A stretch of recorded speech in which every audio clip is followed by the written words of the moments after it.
नमस्कार दोस्तों, हरियाणा जीके की नई क्लास में आपका फिर से स्वागत है। आशा करता हूँ कि आप सभी अच्छे होंगे। आज फिर मैं दोस्तों आपके लिए कुछ नए क्वेश्चन लेकर के आया हूँ हरियाणा जीके के, जो आपके सीटी एग्ज़ाम 2025 के लिए मोस्ट इंपॉर्टेंट होंगे। और यहाँ से आपको काफ़ी क्वेश्चन है जो अपने एग्ज़ाम में देखने को मिल सकते हैं। सभी क्वेश्चन दोस्तों इंपॉर्टेंट हैं। आप कहीं से पढ़ते हो, किसी भी बुक से, किसी भी यूट्यूब चैनल से, यदि आप डेली आकर के इस चैनल पर टेस्ट लगाते हो तो आपके लिए टेस्ट काफ़ी हेल्पफुल रहेंगे और आपके एग्ज़ाम में क्वेश्चन गलत नहीं होंगे। और आज की वीडियो में दोस्तों टोटल क्वेश्चनों की संख्या 25 है। 25 क्वेश्चनों की इस वीडियो को देखने के बाद आपको अंत में बताना है कि आपका 25 में से कितना स्कोर बना है, कितने क्वेश्चन आपके ठीक हुए हैं।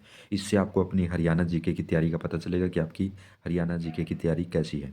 तो चलिए शुरू करते हैं हमारी आज की क्लास।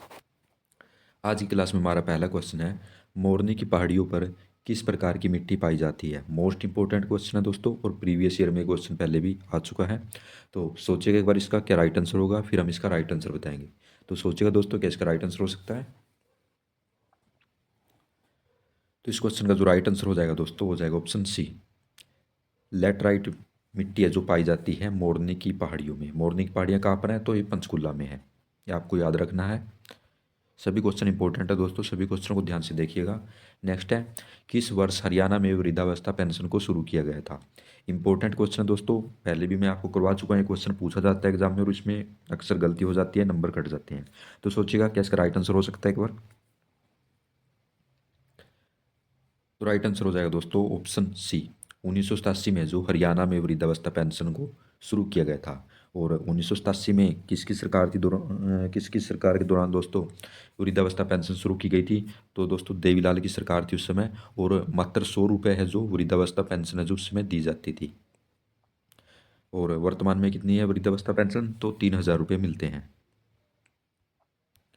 नेक्स्ट है, किस वर्ष हरियाणा में कृषि ऋणों को माफ किया गया था। सोचिएगा क्या इसका राइट आंसर हो सकता है, इंपॉर्टेंट क्वेश्चन है। तो राइट आंसर हो जाएगा दोस्तों ऑप्शन ए, 1988 में जो कृषि ऋणों को माफ किया गया था। और 1988 में भी किसकी सरकार थी, तो देवीलाल की सरकार थी उस समय भी। तो ये है जो इसका राइट आंसर हो जाएगा। नेक्स्ट है, किस नेता ने 1996 में हरियाणा लोकदल के नाम से एक क्षेत्रीय पार्टी बनाई जो बाद में 1998 में इंडियन नेशनल लोकदल में बदल गई थी। तो सोचिएगा क्या इसका राइट आंसर हो सकता है, इंपॉर्टेंट क्वेश्चन है। तो इसका जो राइट आंसर हो जाएगा दोस्तों, हो जाएगा ऑप्शन बी, देवीलाल ने जो 1996 में एक पार्टी बनाई थी जिसका नाम था लोकदल पार्टी। क्षेत्रीय पार्टी है दोस्तों, क्योंकि हरियाणा में ही है केवल। और 1998 में जो इसको इंडियन नेशनल लोकदल के नाम से जाना जाने लगा। ये आपको याद रखना है, इंपॉर्टेंट क्वेश्चन है। नेक्स्ट है, हरियाणा में पहली लोक अदालत की स्थापना कब की गई थी। तो कब की गई थी पहली लोक अदालत की स्थापना, सोचिएगा क्या राइट आंसर होगा इसका। तो राइट आंसर हो जाएगा दोस्तों ऑप्शन बी, 1998 में जो पहली लोक अदालत की स्थापना की गई थी हरियाणा में। इंपॉर्टेंट है, पूछा जा सकता है। और तारीख पूछे तो कब दोस्तों, तो 7 अगस्त 1998। ये भी आपको याद रखना है। नेक्स्ट है, 2011 की जनसंख्या के अनुसार हरियाणा की जनसंख्या भारत की जनसंख्या का कितना प्रतिशत है। तो कितना प्रतिशत है, सोचिए एक बार क्या इसका राइट आंसर हो सकता है। इंपॉर्टेंट क्वेश्चन है, कई बार दोस्तों ये क्वेश्चन एग्जाम में आ चुका है पहले भी। तो क्या राइट आंसर हो जाएगा दोस्तों इसका, तो राइट आंसर हो जाएगा ऑप्शन बी, 2.09% है जो हरियाणा की जनसंख्या है भारत की जनसंख्या का। ये क्वेश्चन दोस्तों पूछा जा चुका है पहले, तो इसको आपको याद रखना है। और 2011 की जनसंख्या के अनुसार ये क्वेश्चन पूछा गया है। नेक्स्ट है, किस नदी का प्राचीन नाम अरुणा था। तो कौन सी नदी है हरियाणा की जिसका प्राचीन नाम अरुणा था, सोचिएगा क्या राइट आंसर होगा इसका। तो राइट आंसर हो जाएगा दोस्तों ऑप्शन ए, मारकंडा नदी का जो प्राचीन नाम है वो अरुणा था। नेक्स्ट है, कालकूट निम्न में से किसका प्राचीन नाम है। तो किसका प्राचीन नाम है, सोचिएगा क्या राइट आंसर होगा इसका। तो राइट आंसर हो जाएगा दोस्तों ऑप्शन बी, कालका का प्राचीन नाम है कालकूट। नेक्स्ट है, बहादुरगढ़ का प्राचीन नाम क्या था। तो क्या था बहादुरगढ़ का प्राचीन नाम। तो इसका जो राइट आंसर हो जाएगा दोस्तों, हो जाएगा ऑप्शन सी, सराफाबाद है जो बहादुरगढ़ का प्राचीन नाम बताया जाता है। नेक्स्ट है, हिंदी साहित्य के सूर्य के नाम से किसे जाना जाता है। तो तो कौन जाने जाते हैं हिंदी साहित्य के सूर्य के नाम से? सोचिएगा क्या इसका राइट आंसर हो सकता है। इंपॉर्टेंट क्वेश्चन है दोस्तों, और कई बार एग्जाम में आ चुके हैं। और काउंट करते चलिएगा अपने क्वेश्चन जो आपके ठीक हो रहे हैं क्वेश्चन। तो राइट आंसर हो जाएगा दोस्तों ऑप्शन डी। सूरदास को हिंदी साहित्य का सूर्य के नाम से जाना जाता है, हिंदी साहित्य के सूर्य। और जन्म कहाँ हुआ था इनका? तो सिंही गांव फरीदाबाद में। याद रखना है आपको, पूछा जाता है कई बार। नेक्स्ट है 1942 की रानी के नाम से किसे जाना जाता है? तो किसे जाना जाता है? सोचिएगा कैसे राइट आंसर होगा इसका।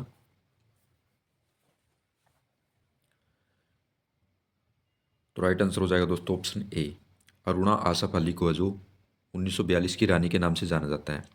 तो क्यों जाना जाता है दोस्तों? तो आपको याद होगा कि 1942 में एक आंदोलन हुआ था, भारत छोड़ो आंदोलन। तो महात्मा गांधी के साथ अरुणा आसफ अली ने जो महत्वपूर्ण भूमिका निभाई थी इस आंदोलन में, तो उसी के कारण इन्हें 1942 की रानी कहा जाता है। कई बार लिख दिया जाता है 1942 की लक्ष्मीबाई, ऐसा भी कहा जाता है। तो आपको याद रखना है। नेक्स्ट है हरियाणा की आधुनिक लक्ष्मीचंद के नाम से किसे जाना जाता है? तो कौन जान जाते हैं हरियाणा के लक्ष्मीचंद के नाम से? तो राइट आंसर हो जाएगा दोस्तों option B, master Satveer Singh को आधुनिक लक्ष्मीचंद, आधुनिक हरियाणा के लक्ष्मीचंद के नाम से जाना जाता है। याद रखना है, ऐसे क्वेश्चन पूछे जाते हैं एग्जाम में। नेक्स्ट है निम्न में से किसे अंतरिक्ष की रानी कहा जाता है? आसान सा क्वेश्चन है, सोचिए क्या राइट आंसर होगा इसका। तो राइट आंसर हो जाएगा, आप सभी को पता ही होगा, ऑप्शन ए, कल्पना चावला को जो अंतरिक्ष की रानी कहा जाता है। नेक्स्ट है हरियाणा के किस जिले को प्राचीन काल में कानौड़ और अर्जुनायन के नाम से जाना जाता था? तो कौन सा जिला है वो जिसे कानौड़ और अर्जुनायन के नाम से जाना जाता था? सोचिए इसका क्या राइट आंसर हो सकता है। तो राइट आंसर हो जाएगा दोस्तों ऑप्शन बी, महेंद्रगढ़ को प्राचीन काल में कानौड़ और अर्जुनायन के नाम से जाना जाता था। अर्जुनायन गण भी यहाँ तक विस्तृत था, तो इसलिए इस नाम से इसे जाना जाता था। नेक्स्ट है 77 डिग्री पूर्वी देशांतर हरियाणा के कितने जिलों से गुजरता है? तो देशांतर अक्षांश के बारे में आपने सुना ही होगा। यदि आपने इंडियन ज्योग्राफी को पढ़ा है तो आपको इस बारे में ज़रूर जानकारी होगी। तो उसमें से एक देशांतर है पूर्वी देशांतर, 77 डिग्री पूर्वी देशांतर। पूछा गया कि कितने जिलों से गुजरता है, पूछा जा सकता है आपके सीटी एग्जाम में भी, तो इंपॉर्टेंट क्वेश्चन है। तो राइट आंसर हो जाएगा दोस्तों इसका ऑप्शन ए, हरियाणा के 8 जिलों से गुजरता है।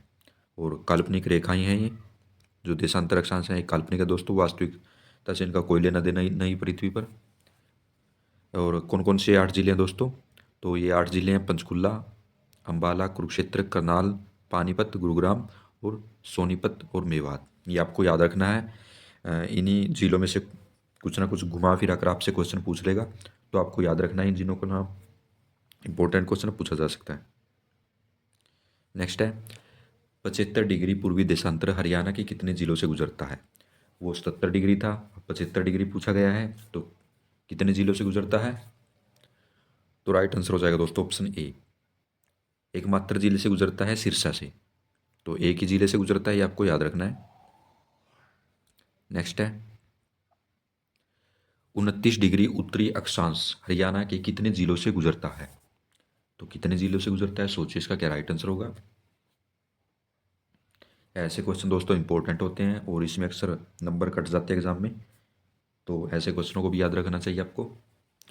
तो राइट आंसर हो जाएगा दोस्तों इसका ऑप्शन बी, 4 जिलों से गुजरता है। कौन सा? 29 डिग्री उत्तरी अक्षांश। और ये 4 जिले कौन कौन से हैं? तो ये 4 जिले हैं दोस्तों, हिसार, भिवानी, सोनीपत और रोहतक।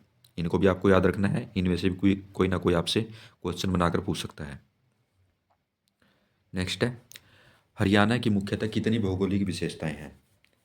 तो कितनी भौगोलिक विशेषताएं हैं दोस्तों? तो कुल भौगोलिक विशेषताएं ऑप्शन ए, 5 भौगोलिक विशेषताएं हैं। और इसको डिस्कस करेंगे हम नेक्स्ट वीडियो में, कौन कौन सी है 5। नेक्स्ट है हरियाणा से गुजरने वाली अरावली पर्वत श्रृंखला का दक्षिणी छोर किस राज्य में समाप्त हो जाता है? तो आप सभी को पता है कि हरियाणा के दक्षिण में पर्वतमाला है, अरावली पर्वतमाला। तो उसका ही छोर पूछा गया है, दक्षिणी छोर है जो, वो किस राज्य में समाप्त हो जाता है? तो सोचिए क्या राइट आंसर हो सकता है इसका। तो इसका जो राइट आंसर हो जाएगा दोस्तों, वो हो जाएगा ऑप्शन सी, गुजरात में जो यह पर्वतमाला खत्म हो जाती है, समाप्त हो जाती है। नेक्स्ट है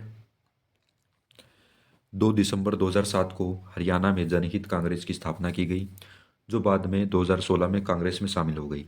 इस पार्टी का चुनाव चिन्ह क्या है? तो क्या था इसका चुनाव चिन्ह? सोचिए इसका क्या राइट आंसर होगा।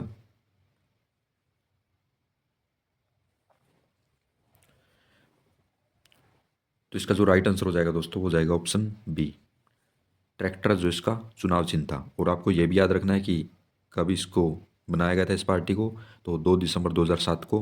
और जनहित कांग्रेस किसका नाम रखा गया था, और बाद में कब शामिल हो गई ये कांग्रेस में? इंडियन नेशनल कांग्रेस में शामिल हो गई थी 2016 में। तो आपको याद रखना है, इंपॉर्टेंट क्वेश्चन पूछा जा सकता है। नेक्स्ट है हरियाणा की राजनीति का चाणक्य किसे कहा जाता है? तो किसे कहा जाता है, सोचिए इसका क्या राइट आंसर होगा।